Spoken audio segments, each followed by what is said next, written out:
Aarti, please, you start only. I think my voice is not good. Yeah. Internet is not. Are you able to hear me? Yeah.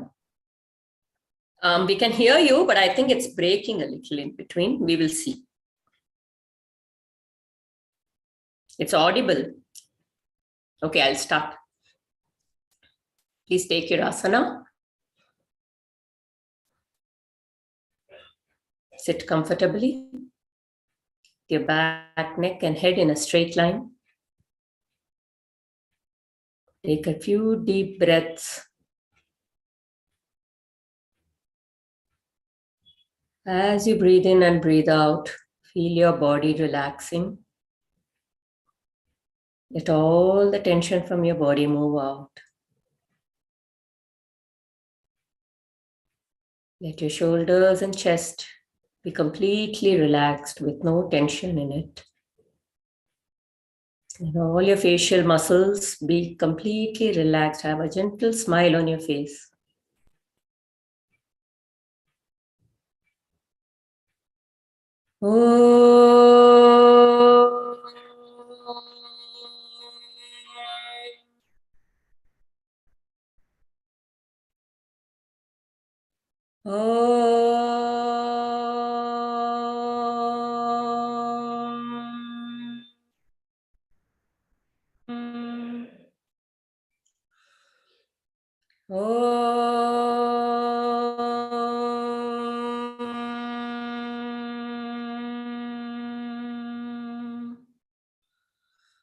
Sahana bhavatu, Sahano bhunaktu, Sahaviryam karavavahai, Tejasvinavadhitamastu ma vidvishavahai.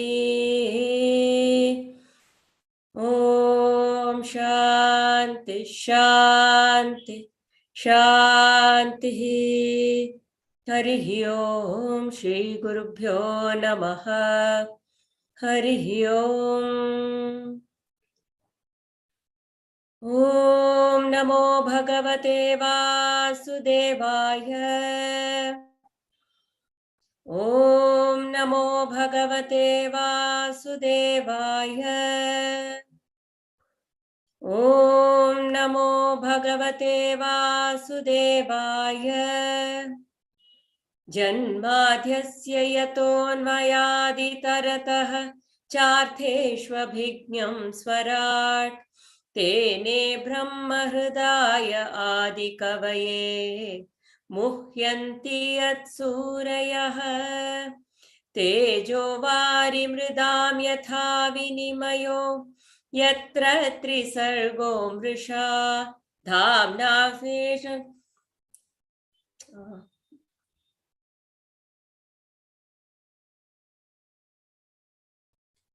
Kuhakam. Do you remember? Dhamna svena sada nirasta kuhakam satyam param dhimahi satchidananda rupaya vishvotpatyadi hetave tapatraya vinashaya Shri Krishnaya vayam namaha. Narayanam namaskritya naram chaiva narottamam devim saraswatim vyasam tato jayamudirayet. Tato jayamudirayet.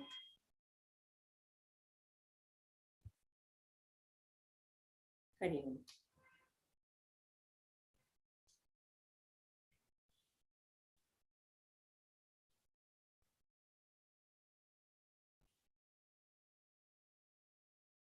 Yeah, please start the summary. I'll share the. Yeah. So last week we were kind of ended with this word that stuck with me at the end when we said, is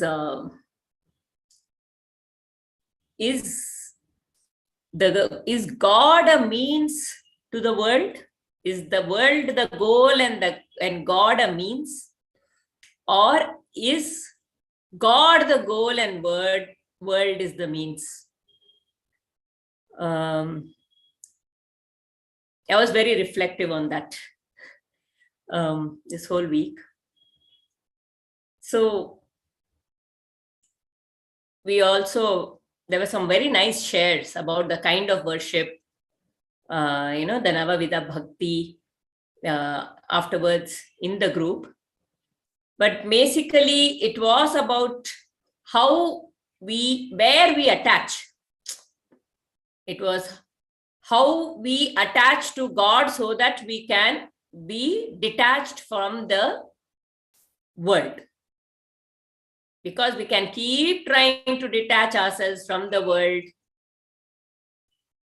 But when we are still identifying with my body, mind, intellect, it does become difficult. So when I attach to God and I know that everything that is happening is His Leela, it is happening the way it is supposed to happen in my life, then we have an acceptance, we go with whatever, then we don't have complaints, we don't have grudges, we don't have hurts. We understand that everything is a flow as ordained by Him and go with everything. It's like that road laid out for me. I am going in that road can have pits. That road may have one hump. There will be some smooth road in between. And I am driving on that road constantly. Now I will, whenever pit comes, look, the government doesn't take care of roads, doesn't do this, doesn't do that. Okay, more irritated. Then I am driving, then one hump is also coming. I don't know how to drive on that. And it pushes me up and the car is also getting damaged in all of this. I am also getting damaged, hitting my head on top and everything, because I am not a good driver in that sense. And I am going on that road and I keep blaming everybody, everything, and I am irritated by everybody. So much noise in the car when I'm going. All the other people in the car, they are all making so much noise and disturbing me, not allowing me to concentrate on the road at all. And all these grudges, I never want to go on a long drive hereafter with all of you. Okay, so we can either go through life with all these things, or I could just say, okay, now a pit is coming, which gear should I apply? How much brake should I apply? How can I make it smooth? How can I become a better driver on this road that has been laid out? If that road has to be smoothened, the government will do it when he has to do. Your complaint is not going to make that road any better in any way. You are sitting and losing and getting frustrated is not going to make that road better in any way. So how can I go as smoothly as I can with a calm mind, without complaints, without blaming, without frustration, through this road with acceptance, understanding that this road is laid out by the Lord. It can, the pits and the humps can become mountains, can become moles, or moles can become mountains, depending on my state of mind, my attitude. One. Very, very nice analogy. So many things we can take from that, no? Yes, the road is laid out. I have no control. So we always, like what Aarti so beautifully says, Swamiji also keeps saying, Aparajitanandaji, I really like that when he says, whenever there is some agitation in my mind, understand that there is some non-acceptance of his direction, what you call it, his orchestration of his srishti, yes, of how he is taking along, how he has laid out the road. Somewhere that acceptance is not there. So I feel agitated. So he says, whenever there is an agitation in the mind, know that my faith in Lord is coming down. There is a miss, that faith in Bhagavan is not there. That is why the mind is agitated. Okay, so that is very, so how do we, again, that's why we saw here, right? How do we get back to that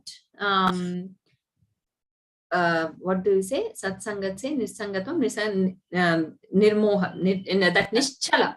That is what we are.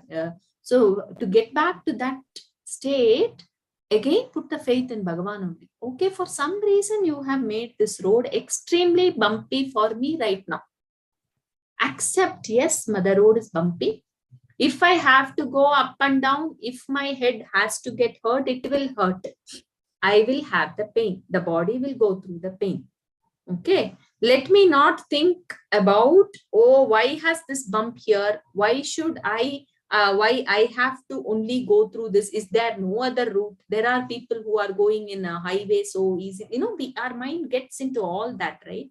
That every chanchala, if we start watching the thought, then we will know that it is because of that lost faith, that he knows better. He has given this bump for some reason. I have to go through this pain at the body level, or I don't know, some chanchala, whatever, at this point in time for my growth or whatever, some learning, which I may not know. Yeah. So I will stop questioning why. When will this come to that questioning stops. When the questioning stops, that is the indication that the faith is strengthening. More and more and more I question, then that means my ego is really, really raising its hood. So he will put one nice, Kalinganartana in our ego and put one good and make it. So our thing here is to accept the road laid out as it is. That came out very beautifully for me when Aarti was discussing. Yes, accepting that, because every little thing, there is no acceptance, right? Some very small little things, I see myself not accepting that. So I think that is a wonderful practice. Initially, we will have to consciously practice only, and then it becomes a way of life. And very nicely, there is 2 sentence here, no? The process of transferring the attachment from the lower to the higher will naturally be a gradual process. It is not possible to abandon the one and adopt immediately the other all of a sudden. So I think that becomes very important lesson for all of us. I think sometimes when we have a realization that this particular kama or lobha or krodha or something like that, some kind of a thought process or some kind of a behavior of mind is moving towards downwards rather than a vertical growth. Raghuramji always says, no, it should not be a horizontal growth. It should not be a downward growth. It should be a vertical growth. That is a sadhaka's growth, vertical growth. And that is the role of a guru also in helping us to grow vertically is important. And that time we realize that this particular desire of mine or whatever the nature of mine, the thought process of mine, or like the severe likes I have this there, or something which is making me go lower, and I realize it, that is a very important thing. That the realization that is a first step. But expecting it to be an instant Maggie, that is within 2 minutes or within 2 years or something, I'm going to get rid of it or something like that. It is not a like an instant thought there. We need to take it slow and steadily, the gradual process, the aspiration to be, to imbibe the qualities of the sadhus. That is important. The aspiration of what all the sadhu qualities are there. And then the process will take its own bumpy roads. And middle, we need to accept that during the bumpy roads, there might be a time when again, those things we are working upon again crops up. Again, we need to understand that it's a process. It's a process. Again, let me, hold on to the feet, hold on to the rod, to the divine, or whatever way you thread, many different analogies there. And then we continue, like Mother and Sri Aurobindo says, this whole lifetime will be a gradual process only. So that is why we are all born here with our own personalities. So it is suddenly, do not think that I'm going to become completely this, we can visualize. That's what she used to say. Try to visualize yourself. That's that kind of a person. And keep in your thoughts that kind of a visualization. Most of the time, our visualization, sometimes she was saying it is, I will not be this, I will not be this, I will not be this. So that's what she says, don't have that not things, but you see, you visualize yourself having these qualities. So that is why being in touch with satsangas, being in touch with people of like-mindedness and inspirational motivation people, or like sadhus, very beautifully written here, being in touch with the sadhus, how are they going through their life, what are their qualities and all that. It helps us to go through these roads, like you said, like that. So it's where somebody was telling me, Prabha, it's very nice to hear that mind free of impurities, kama, krodha and all, but it is not achievable. So see, that becomes it is not achievable. How we put. So we can again keep saying that in this life, maybe let me work towards reducing at least the strong likes and dislikes and what I can go through in this life. Let me have a positive outlook of myself. That can I go through this bumpy roads? Can I go through these impurities which is there in the mind? Holding on to the Lord, holding on to the thought of the Lord, and continue, and not say that not. I can, like that, with the presence of the Lord in our heart, like that. Is there a lot of disturbance in the background? Oh, no, fine. It's very clear. Just one thing I want to say. Yes, all the positive things are very powerful.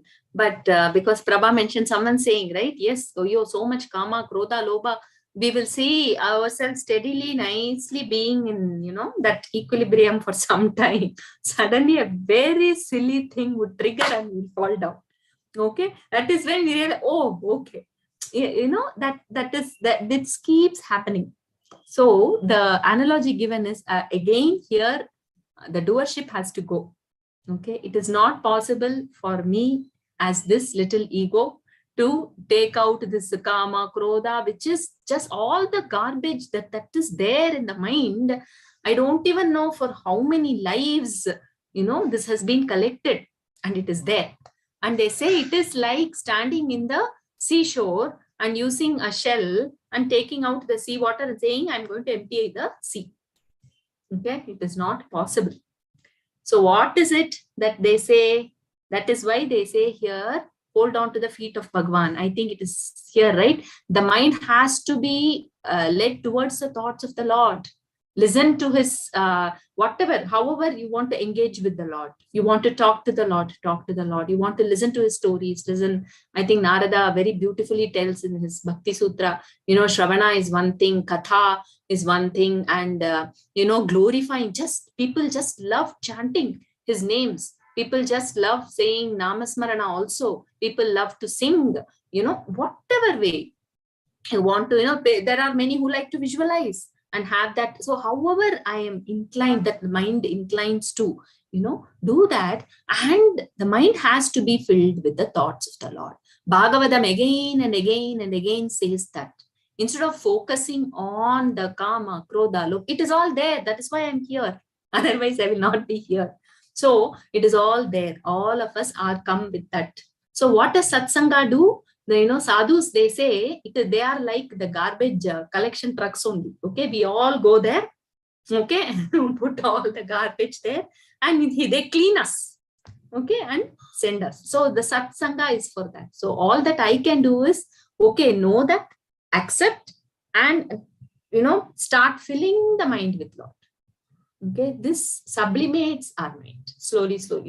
Okay, because slowly the importance we give to my thought, mind comes down, isn't it? And like very beautifully, I think the analogy Aarti was sharing yesterday, which she heard from one Swamiji. Aarti, yourself can maybe tell that. It was fantastic. The other day I was seeing the sky. It was so blue, and the clouds the blue looked beautiful. Okay, the clouds were also very nice. The gray clouds. First I was saying, wow, the gray clouds. It looks like, Neela Mega Shamala. Then that blue sky was so bright. Okay, so I was thinking, okay, why to put focus on the clouds? And when we see that expansive sky, which is just there, right? But these clouds come and go, like that, These kama, krodha, lobha, everything, madmada, matsarya, they are coming and going. Mine, it's there. Focus on that blue sky, which is Something like that, Aarti was sharing. That was a beautiful example that was given. Now let us look at what they said. There was an experiment done, okay, where some children and some adults, their parents were put in a room, and that room was filled with tables and chairs and so many things. And then the facilitator came and said, now all of you have to start playing. All of you have to start playing. Now what happened? What do you think? Who do you think started playing first? The adults or the children? The children. The children, they were running around, they were doing, and the adults were thinking, oh, no, I have to clear up. How can we play here? There are so many blocks here. So these chairs and all that are there. How can we play? We have to move everything. So this was mentioned in the context of space.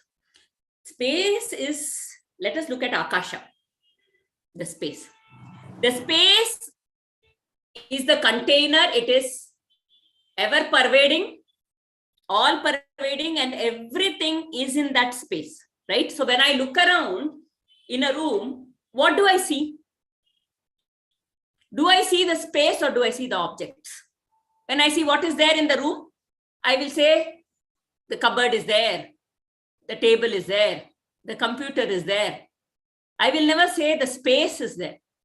But children at that age can only see space. It is just a shift of perspective of looking, saying whether the space is there, the objects are there. The objects are in the space.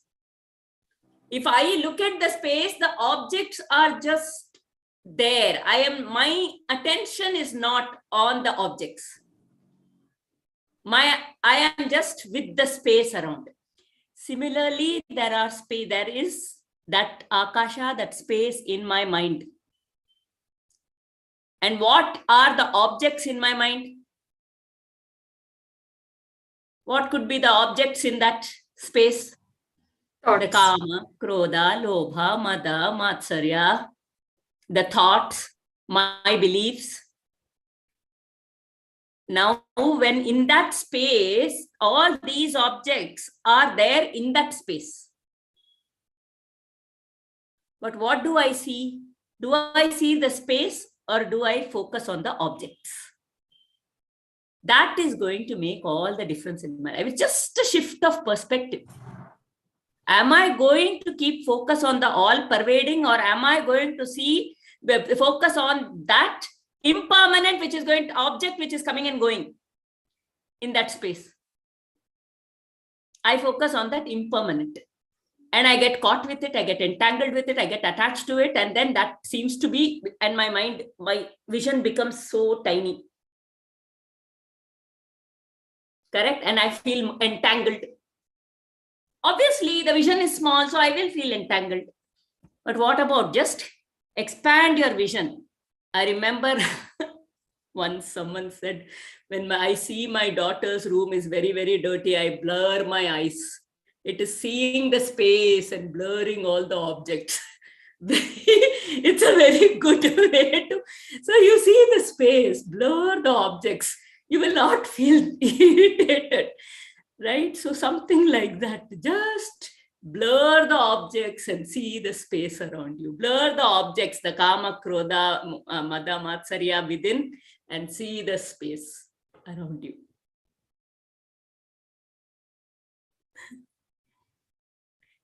This I had been to a talk by one Adi ji from Anadi Foundation last Saturday. So he was talking about the objects of the space, and I really, really loved it, connected it with, they say, no, see the silence between the thoughts.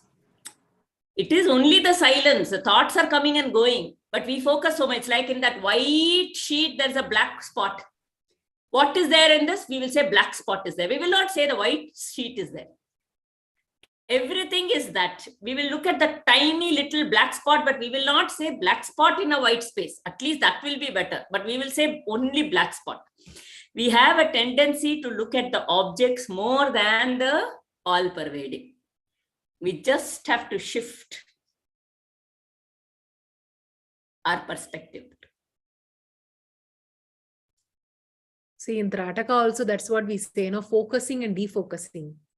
That, that blurredness of everything which disturbs, and then that the defocusing. So suddenly it kind of expands our heart, kind of a thing like that, where we see focusing is dharana, where we are focusing on the flame of the candle. In the Trataka, in Jyoti Trataka, candle gazing meditation. And we continuously keep gazing. So that many people will be able to gaze. But if you see that, they gaze in a very focused manner, like that. So that is also causing a lot of stress, because you continue to focus. But the moment the next step starts, where we say that you gaze at the flame, but also get a feeling of the space around you also. What is the space around you? So you're also looking at the flame, but defocused to look at the flame. So that actually brings about a kind of a sudden feeling of a kind of an expansion for a person who's experiencing that candle gazing. It suddenly makes them feel very connected. Like Raghuramji gives beautiful instructions for that. So yeah, so that is where I think very beautifully you said about the room, which I keep doing it. but very interesting thing regarding the mind, actually. That was a very interesting thing, because in the mind, like you said, a lot of clouds keep coming, and we get into a kind of a mode where we concentrate on one particular thing. And that attachment to that particular thing. Why am I like this? Why am I so attached? Why this is like this? Why like this? Suddenly at that time to realize that what is behind that. That I think that will immediately kind of, I think, help us a lot, is what you said. The focus from the object to the space. I think that's all we need to keep practicing in our mind also. Yeah, I think that's why we have these satsangas to keep reminding us, right? I think that's good. That's the power of satsanga. Very true, very true. Very true. Because the why will stop. Yeah, because it will become meaningless, they say, right? The why will stop. Yeah. It comes, goes. That's the prakriti. That's all. Very nice. So we will continue with the next paragraph after Kama Kuruda. So I'll read it. Once this is achieved, once you are a Mukta Sangha, you should now spend your time in Satsanga, company of sadhus. You're all able to hear, right? Yeah, but we read this last week. Yes, yes. Okay. But we can repeat it once more. Yeah, the qualities of the sadhus, right? Yeah. So how can they be recognized? Who are the sadhus? What are their characteristics? The sufferings, the ills, and the pains that the physical body is hired to do not affect the sadhus. They are full of compassion for all men. All living beings are to them their kinsmen. So compassions. They love all beings. Naturally, they have no enemies. They are at peace with themselves. Their minds are clear and tranquil without agitations. They never swerve the path of righteousness. Their conduct is ever flawless, and their thoughts always flow towards me and only towards me. They have no other duties, obligations, relations, no other claims on their affections or thoughts. They are interested only in the stories about me, and they are happy when they relate these stories to others. The troubles of the world are no troubles for them, because they refuse to be affected by them. They are free from attachment, and such people are called sadhus. So very nice characteristics there. Mother, pray that your mind become attached to these people. They are capable of helping you to break away from these attachments. Anything to add, both of you, in this? Should I continue? Yeah. Constant company of sadhus makes you familiar with the stories about me, stories which please the ear and which gladden the heart. Pleasure in these stories lead to a constant interest in me, and this interest becomes finally enjoyment, meaning you will enjoy thinking on me and only on me. This enjoyment will then become bhakti, devotion to me. Satsanga leads to shraddha, this to rati, and rati leads to bhakti. Because of the bhakti you develop for me, the mind becomes slowly, gradually, but surely disgusted with the sense objects. The things of the world which were once attractive are no longer so. The pleasures which you once enjoyed cease to please you. The mind becomes keen on discovering methods by which it can be focused steadily on the Lord. The emancipated man tries very earnestly for salvation. He has no taste for the snare which nature casts about him, and his intellect becomes sharp and keen. This is because of the non-attachment to the senses and the objects of the senses. Surrendering himself entirely to me, he becomes one with me, even in this bondage-ridden birth.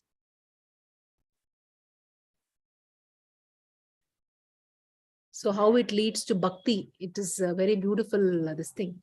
Here, I just thought of, I remembered something about one characteristic about sadhus, which we can all truly imbibe, is because I was just reading about it more, is the quality of sincerity. Along with these compassions and their love towards, and they don't get agitations, because this, I was just reading that, and it really struck a lot that it seemed it's a beautiful, it's actually the 12 virtues which Sri Aurobindo has made, the 12 virtues of a sadhaka, of or the divine shaktis, which is kind of portrayed into 12 virtues, which is very important, from sincerity, humility, perseverance, aspiration, and it moves on to courage, equanimity, goodwill, peace, like that it goes on 12. So in that, the first thing is sincerity, and which it's important for us to imbibe these quality from a sadhu is, but it is very nicely, Mother says, when somebody asks you, if are you sincere, you will immediately say, yeah, I'm very sincere. I'm very, very sincere in my work, in my this. But she says that it is impossible to be 100% sincere. So it's for everyone, there is somewhere level of insincerity comes in either in the thought process, in the word process, or in the action. So that is where the awareness is important, and being in touch with people who are absolute sincere is also helps a lot, because it to get the energies from them.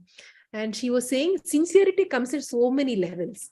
Sincerity comes in the body level, all the kosha levels she was talking about. In the body level, the sincerity, how sincere am I with understanding my body, whether the body is my temple? How am I sincere with listening to my body signals? So that she says sincerity in the thought process, that in the energy levels, how sincere am I when I interact with people? If I'm interacting with Bala, for example, I might say, wow, you're such a nice person, like that. And but in my level, in my thought process, maybe that is not in line with what I'm speaking. So, and in the mind level, mind and emotional and intellect level, how sincere am I in my emotional level? Am I sincere in showing my vulnerability? You know what, I am right now in a vulnerable state. Am I sincere in sharing that? So sometimes we might be we might be a little upset, but when we are presenting towards someone else, the image is different, right? So am I sincere in that? So she was talking about, am I sincere in the way I'm presenting? Am I talking to people? What are the thoughts in my head when I talk? Are you aware of that? So when you observe in a day, maybe once or twice only, maybe you would have been at least 80% sincere. So she was saying that it's important for us to kind of look into our life every day, and at the end of the day, check out what level of sincerity was I in today. So that kind of really struck me, because I hear that from Raghuramji many times, because he used to keep saying that when you are upset with something, share it, talk it open. You don't need to have a smiling face and then act as if you're not at all bothered about it. And then, but in the inside, you are having turmoil. So that means you have not been sincere with yourself. It's not about with them. You have not been sincere with yourself. How sincere you are with yourself, then your BMI, your body, mind, intellect becomes aligned. Then you feel that, yes, I am sincere with myself. So that is most important, not how you're sincere towards others, how you're sincere in your work, how you're dedicated in your work. No, that is not the way it is, So I was thinking that is a very nice quality we could imbibe from sadhus, like that. When the way you were talking about sincerity, it's about congruence between thought, feeling, and action. The way, what are my feelings?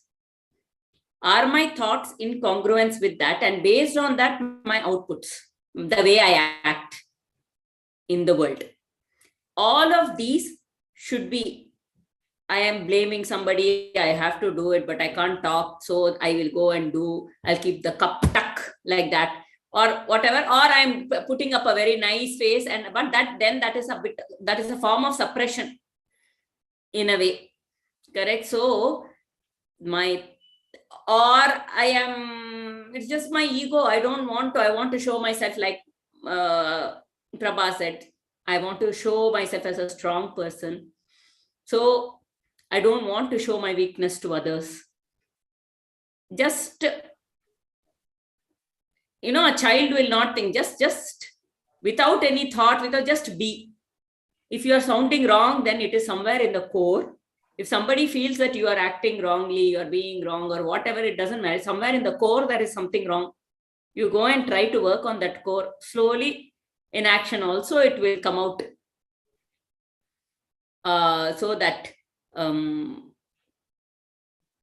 there is another triangle as per the the features of Devi. You have Icha Shakti, Kriya Shakti, and Jnana Shakti.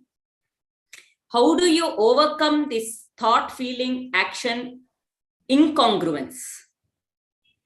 How do you overcome this incongruence, and how do you move towards congruence or sincerity or integrity, whatever you say, right? Is when your desire, so much taboo about showing our fallibility. It depends upon the other person, right? What does fallibility mean? Our failings. When I express my failings or I may be wrong. That is where an overall acceptance has to come to. And when that acceptance, I have that acceptance. No, the other person will also accept me. Yeah, I am like this. I am like an open book. You can think whatever. This is the way I am feeling, and the way I am feeling, I will express.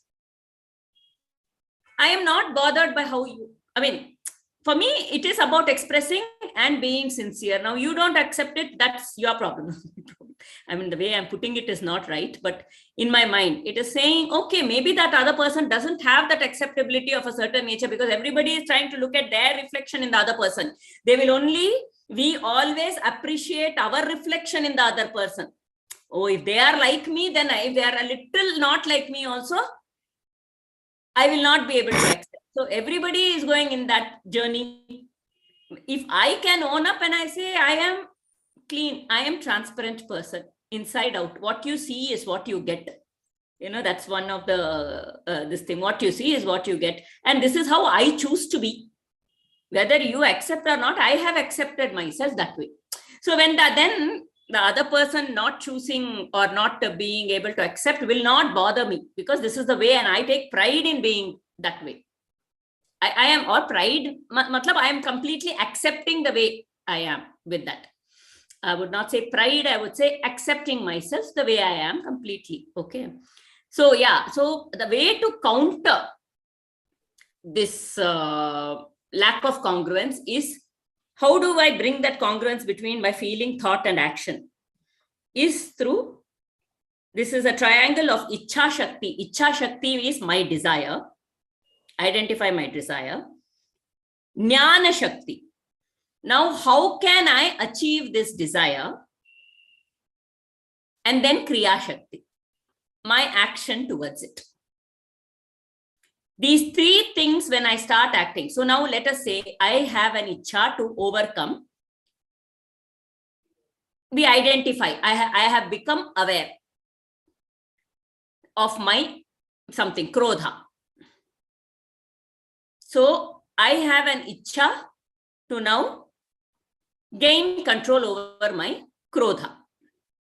Now I have to build directly if I get into Kriya, it may not happen. So let me develop the Jnana Shakti for that Icha Shakti. Icha. we will go exploration, satsanga, be with the right kind of people, find out, develop the jnana. And then then that jnana, then I apply kriya. So slowly, as my ichcha for that increases, as my jnana increases with more and more, I start practicing my own self-realization and my jnana will increase. And then I will be, even in the kriya, it will start falling in place slowly. So I just saw that congruence. I'm sure there's much more to this Ichcha Shakti, Kriya Shakti, and this. But I just thought, based on the examples that were given here, we can probably apply that. In chapter 12, again, those beautiful verses that Krishna says. So about sadhu, when he's talking about all the qualities, that the Ichcha Shakti, Jnana Shakti, Kriya Shakti, they say, right? So we have that. Bhagavan says, the one who has completely denounced Sarva Sankalpa Parityagi. There is absolutely no individual Sankalpa of mind because there is no individual ego at all. That is the sadhu. That is the state of sadhu. That is why they are so like those transparent instruments. Yes, the Ichcha Shakti is Bhagavan's, Jnana Shakti, Bhagavan's, Kriya Shakti, Bhagavan's. So sadhus are in that state. So when through them, true transparent instruments, see, think of Ramanar and Ramakrishna Paramahamsa, they say, right, through them, the what has to be done is just done. There is absolutely nothing at all. It just flows. So that congruence is there. So that is one. So sincerity also falls in place. And they are 100% sincere because it is surrendered to Bhagavan completely. There is that merging or whatever you say. They are dissolved in that. And so everything becomes Bhagavan's and then it flows like that. So when we are blessed with such a satsanga, then even without us knowing, some cleansing happens. Little bit, maybe from opaque, little bit, from here, one corner, some translucent may come, some kind of, so steadily, then they ensure that the cleansing, that satsanga just starts making our instrument more transparent so that we also are able to, be in that rati. That is why they say, so first satsanga and then shraddha. So I need to have shraddha, faith, or that continuous, commitment with that satsanga, right? Whatever that sadhu or whatever I am with, that satsanga, shraddha has to be there. So the more and more satsanga, the faith strengthens. And then that rati happens. We start reveling in that. Revel. So that is how we also hear, right? The way the sadhus talk, there is no, in fact, generally they say it is okay to, in fact, when the sadhus are talking, everything would be related to Bhagavan, everything is Krishnarpanam. See, so we keep hearing again and again those things. And for us also, automatically the mind starts reveling in that. And we get the taste of that. So the rati then leads to the bhakti. So very beautifully these four he has given. So I think the sadhu satsanga really helps us in building shraddha and then reveling in that. It's not sequential. I think little bit glimpses we will get. Okay. So actually even little if we do, we get in, I don't know, 100 times. And we'll think I am not even qualified for this. So generally in satsanga, they say disqualification is the only qualification. The more sins, more I think I am the sinner. Okay. I get a very good satsanga. They are going to clean me more. Right? So disqualification is the best qualification. So with that we go. We don't have to bother. I have so much kama krodha. Just surrender. Then this will happen. Very nice. Also, very nice. Also, this question on why is there so much taboo about showing our fallibility, imperfections, majority speak or show idealism. So one thing we have to understand in this satsanga, there is no other. Yeah. If there is no other. It is only me. Right? When we come to the satsanga, am I honest and in congruence with the thought, feeling, action within myself? See, the world is going to be different. There are going to be so many people of all. Everybody has not come to the satsanga or is not pursuing and is very much in the world. As long as people are facing the world, that will be there. As there are, most people are facing the world only, towards the world. We are also looking at the world only. And a few high souls are trying to pull back, pull us. Come inwards, come inwards, come inwards. They are trying to pull us within and look inside us from seeing the outer world. Right? Why one is inhibited to be open? Why am I inhibited to be open? Because I am worried about how the world will see me, which means I am worried about how I see myself. Because the world is a reflection of what I think I am. And I am afraid to see myself. I am afraid to see that infallibility, if that's the right word, within me. There is a fear to own up my own weaknesses. I am very caught with my personality, my BMI, that is projection. I have told myself, I am like this, I am like that, I am like this. I am not like that. I am not like this. I don't want to be like that. And now somewhere, if I have to own that up and say, that is also a part of me. This is also a part of me. Yeah, I am imperfect. But I am not that.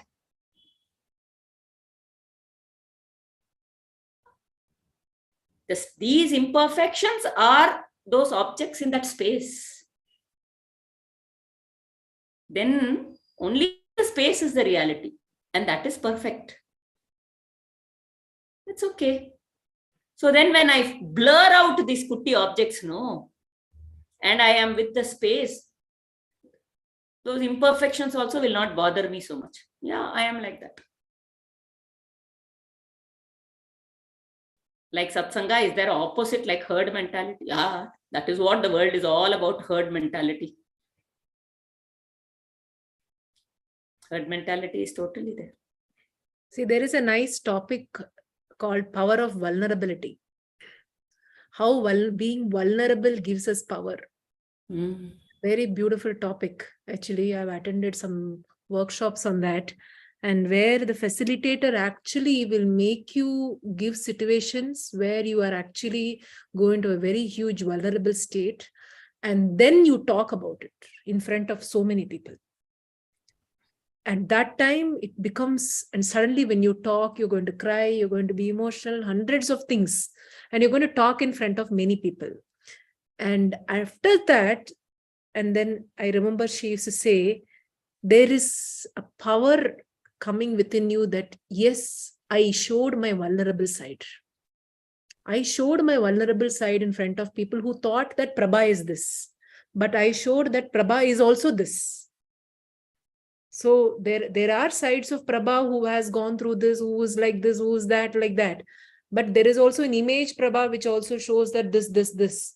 And suddenly you feel a release happening, that, you know what, people look at me, that I have these vulnerable sides there. So the power of vulnerability actually is not for the other person. We don't bother what the other person is judging me, because most of the time women go into that. I've seen that many, because I interact with a lot of women. They go into that mode that what will others think of me, Prabha?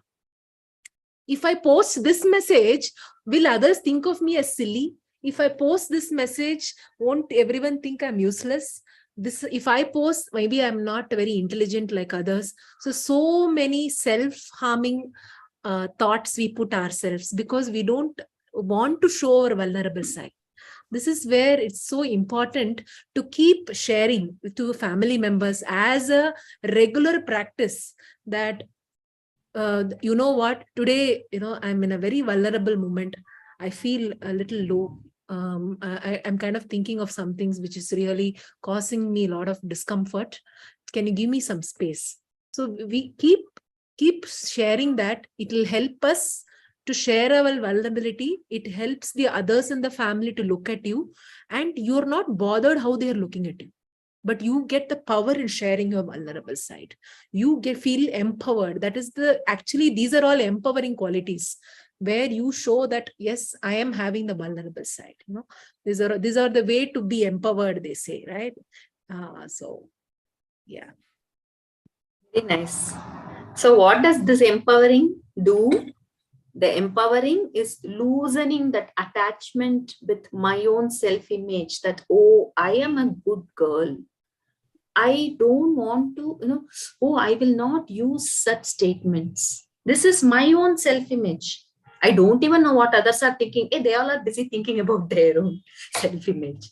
So I am so busy thinking about my own self-image. So that attachment is strong there. Okay. But somewhere I am not able to hold. That's my, whatever it could be weakened because it is not possible. So whenever I falter, I'm not forgiving myself there. That's all. So what is there? All these, vulnerability, everything, what it does is, it is loosening that attachment. Yeah. So that's all. Finally, it all boils down to the self-image, which is what we call as the ego. All my own definitions of how I have to be, my own idealism. And whenever I fall from that, that's when all those.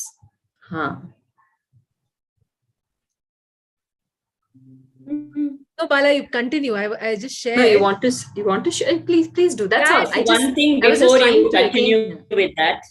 Yeah, this image that Bala was talking about, the self-image, is a projection of our mind, of ourselves. We have to be very clear. It is just a projection of us, of our mind. And we look at the whole world through this projection of this image, and we don't see the real me. Somewhere I have built this, I am this, I am that, I am that, I am this. Okay, I am this, I am not this. I am that, I am not this. And all of that. And then with that self-image, I go around judging everybody in the world, and I judge myself. If anybody is showing my real face or is showing me a face that is different from this face, I don't like it. That is different from this projection that I have made of myself. But when that disturbance of this image is happening, we have to slowly try to break this image, because this image is not a reality. The reality is much bigger, much vaster than that. And when that is the liberation, when they say mukti, it is these little projections and images that I have projected like a projector out of me, which is very limited and not the real me. When I have projected that and I slowly start cracking and breaking that image, slowly I start getting, yes, raga, dvesha and self-image related, everything. It is all, I have created this whole image of myself based on my own raga, dvesha and all my subconscious layers. And the idea is to shatter it, liberate yourself. That is mukti, small muktis. I feel liberated from this guilt. I feel liberated from this. I feel liberated. One by one, I liberate. And then I become more and more loving of myself. Only when I can love myself wholly the way I am, can I love others the wholly the way unconditionally. So first it has to be self, the higher self within me, the larger love. Right now we are with that image love. Even if I say I love myself, I love that image of me. That is not the love, the self, higher self-love, not the small self-love. When I go towards that higher self-love, for that, this liberation, some liberation, at least when you start liberating yourself from some of the features, and you start experiencing that love, then it will start becoming faster, because now Shraddha has built in. Yeah, this is beautiful. It is making me more loving. It is making me less this thing. Yeah, so that comes to Shraddha and love of Radha. Yes, Prabha, please go ahead.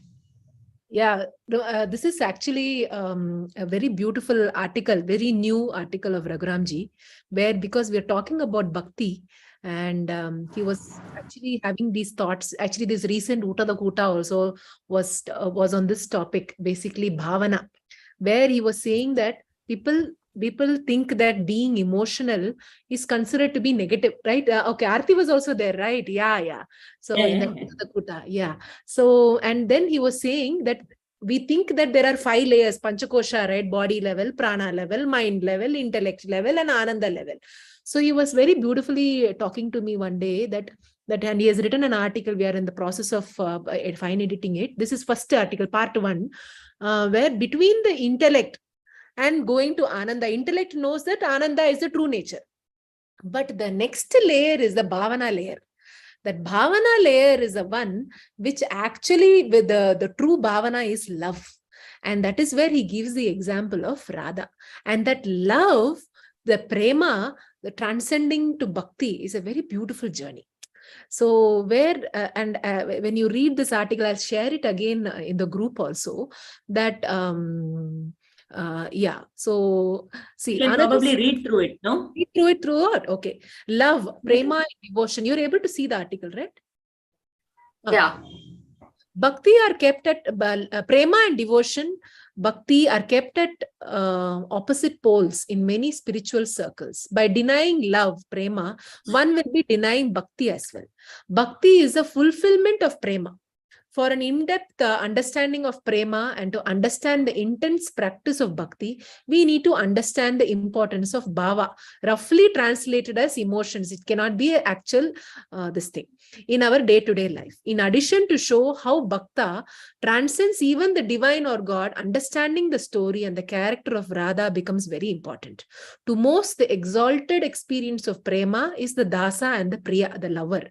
We have in Ramayana a very beautiful character named as Hanuma Anjaneya, representing dasa quality. And Srimad Bhagavatam, the character of Radha represents the bhava of a loved one.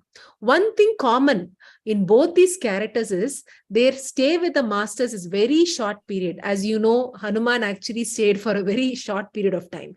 In the whole story of Ramayana, in Rama's 14-year journey through the forest, the interaction with Hanuman is only in the last year. But he created such great importance of his character, both in terms of his devotion to Rama and also with all the events that took place in Ramayana. Similarly, Radha appears to have entered Krishna's life only for a brief period of time before all the significant activity began in his life. After all, after that, Radha was never in Krishna's life, as you would have seen. However, the role of Radha becomes so significant that people always take her name before they take the name of Krishna, Radha Krishna. Here we try to look into the character called Radha and the role she played. Another strange thing to observe in the life of Krishna is the 2 distinct phases. First, the kind of Krishna was fully playful, having a wonderful life of celebration every moment, characterized by teasing, dancing, stealing, filling everyone's life with joy, naughtiness, innocence, etc. The other is a very distinct second chapter where he was a great strategist, kingmaker, planner, keen to re-establish dharma for mankind. So this is characterized by the rendering of the Bhagavad Gita.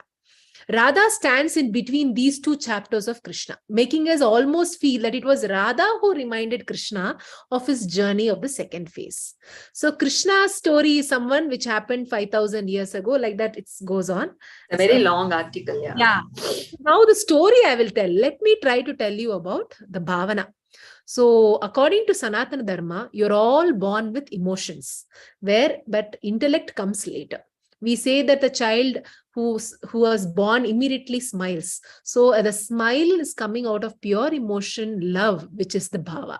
The intellect comes only after 5 or 6 years old. Until that, beautiful emotion is connected with the child. So that means shows that you're born with bhavana while intellect is given by the world. That is very important. Intellect is by the world, and bhavana is what you are born with. Bhavana belongs to you, whereas intellect belongs to the world. Bhavana belongs to the soul, whereas intellect belongs to the matter. There is only one bhavana where we are all born, that is love or prema. In my view, the only method we can use is to extensively use the faculty called bhavana is the bhakti. So when the child has the bhavana of love, the child has no idea of God or no God. The single bhavana called prema passes through the spectrum, gets manifested in the form of love, compassion, respect for the elders, friendship, which can manifest in fellow human beings, animals, nature, many things like music, art, etc. All these experiences of bhavana will only elevate and transport you to a state where you feel extremely satisfied and fulfilled. So here is where he says about the story of Radha and Krishna. To tell you shortly, it's the time where Krishna was actually playfully playing with Radha. He had promised to Radha that let's get married. And that is the time Akrura comes from Mathura, because he's sent by Kamsa to invite Krishna and Balarama to the competition, strategy to kill him also. When immediately everyone in the whole village are all having rumors, and immediately Radha is not able to understand because she is eager to get married to him. And Krishna, then he meets Akrura and how Akrura talks to him, and then finally Krishna decides that he has to go, and he comes back to Radha. So that is the situation here, where he comes back to Radha and he's very upset about it, right? So, and that is where Radha very beautifully says that, you know what, what's happening? What is troubling you, Krishna? And then he says, you know what, Radha, this is what it is like that. Mathura has invited, Kamsa has invited. Do you know? Kamsa had all these 8 children, and one of the children is the person who's been, Kamsa is waiting to kill, because it is the God's voice had come that he is a person who's going to kill. And immediately Radha understands through this conversation that Krishna is that divine God itself, who is come here, who is having this avatar to do a purpose here. And immediately the way she looked at Krishna immediately changed. That prema she had, it was also oozing out from her, but also it changed to an adoration towards Krishna. That's what Raghuramji very beautifully says. And then Krishna says, Radha, I will go back, I'll finish this and come back, and then we'll get married. But Radha immediately understands that Krishna has a higher purpose itself for being born. And immediately she says that Krishna, leave aside this marriage. You go, you have a purpose here, and it is important that you just go and do what is required for your birth here. And Krishna, at that time, being a human born, did not understand. He went on saying, no, Radha, I will come back. You don't worry. And at that time, Radha said, you are born for a great purpose here for the mankind. And do not sit here in this Gokula right now. You have had your fun. So it's time for you to move. It's time for you to go. And that is where, Krishna had a clear action, but Radha's divine love and relationship actually grew further, because that time for Radha, Krishna was not an ordinary person. He was a God incarnate. Suddenly it became clear that, Krishna, I'm not afraid that anything will happen to you. I know that you will vanquish Kamsa and everything. You are born with the purpose. You are the great Lord.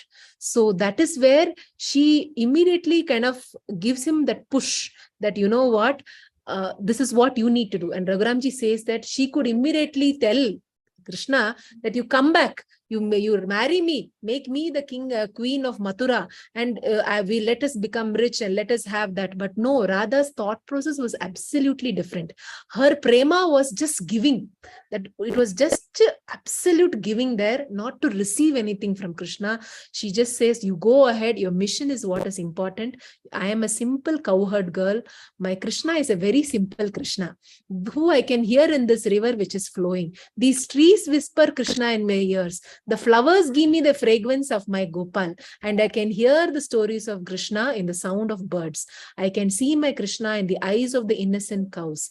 I can see my Krishna in the playful children. I'm satisfied with this Krishna, and this will never go away from my life. I will never come in your way. You're always in my heart. So this is how he beautifully ends. Love knows no possession. Love does not demand. There is no greed, no lust, does not care for others. Means you're not there.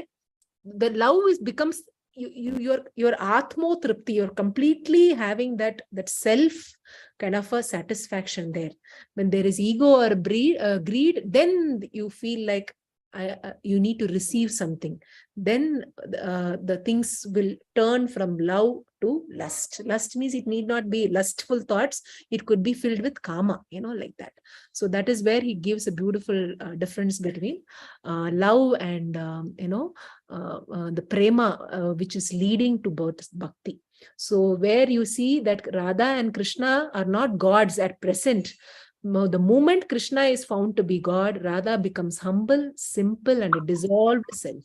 This is true love, and this is the message of Bhakti Yoga. And that's it. So sorry, it's a big article. I try to reduce it to the maximum extent, but I'll send you all so that you can read it in a convenient place.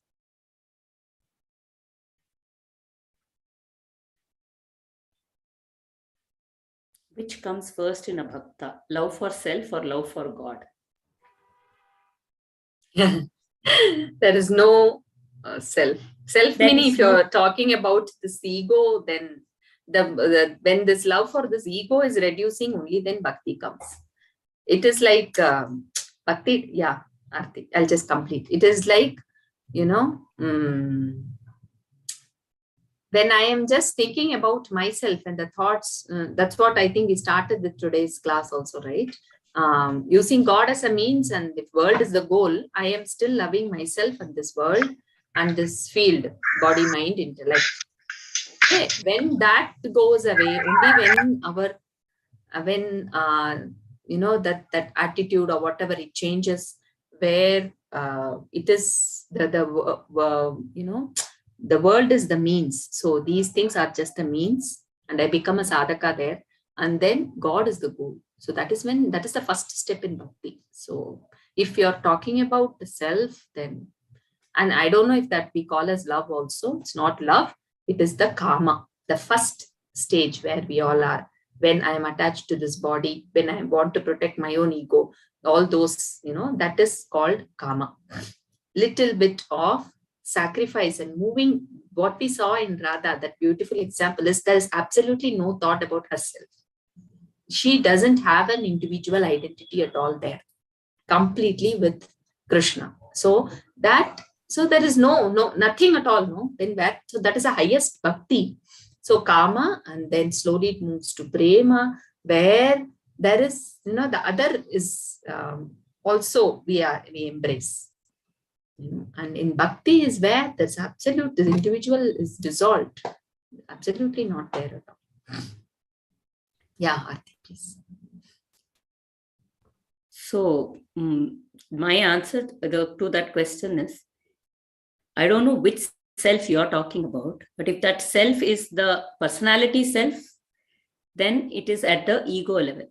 If you look at Vedanta or that Atma Nivedana, that higher self within, there is no difference between God and that higher self. They are the same. They are the same. They are the same. The higher self within, it is the same. And that is when the whole thing of, if you even go through, one is the bhakti way, like what Bala said, even the Vedanta way, the higher self is the only reality. The projection that we are giving out as is of the ego is only a projection. It is only an image in our own mind of ourselves. It is not the reality. The higher self is God. The nature is simple. That is the only thing. So as we move from the lower self to the higher self, we are moving to that state of Sat Chit Ananda, and in the end, to that state of Sat Chit Ananda has only one thing, bhavana, which is love. Is the only bhavana of that higher self. So whether you call it The higher self, whether you call it God, it's all one and the same. And when you realize that this personality, even Vedanta, there are 4 levels of realizations. One, you know that I am not the mind, I'm not the body, and I move and I say, okay, I am the higher self. That is the only reality. The higher self is the only reality. And then you say, oh, even these mind and feelings are merely projections, and so may not even be real. It is just experiencing.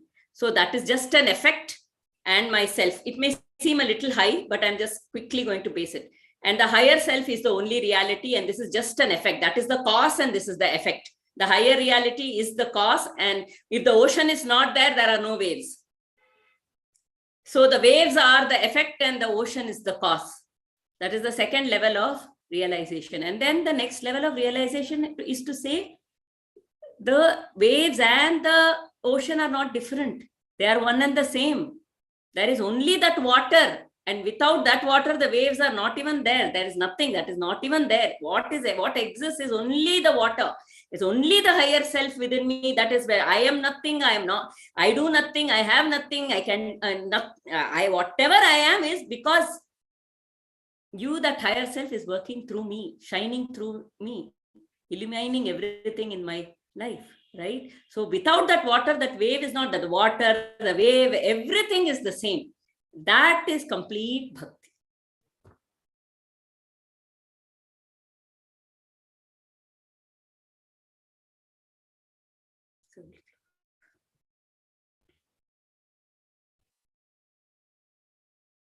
Every action that I take from every action, every thought, every word that I speak, may it be of Him only. May we surrender to Him completely, because without Him, there is no speech. Without Him, there's no hearing. Without Him, there is no seeing. Without Him, there's no action in this world. He and He is the only reality for us.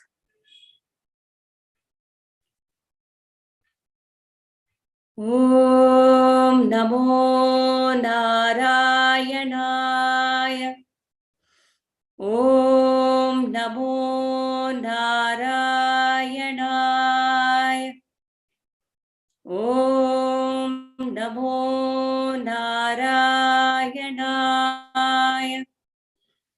Om Namo Narayanaya. Om Namo Narayanaya. Om Namo Narayanaya. Om Namo Narayanaya. Om Namo Narayanaya. Om Namo Narayanaya. Om Namo Narayanaya. Om Namo Narayanaya. Kayena vacha manasendriyeva buddhyatmana bha prakriti swabhava karomi yajna sakalam parasmai narayanaayeti samarpayami. Om sarve bhavantu sukhinah, sarve santu niramayah, sarve bhadrani pashyantu, ma kaschid dukkhabad bhavet. Om shanti shanti shanti. Harihi Om. Shri Gurubhyo Namaha. Harihi Om.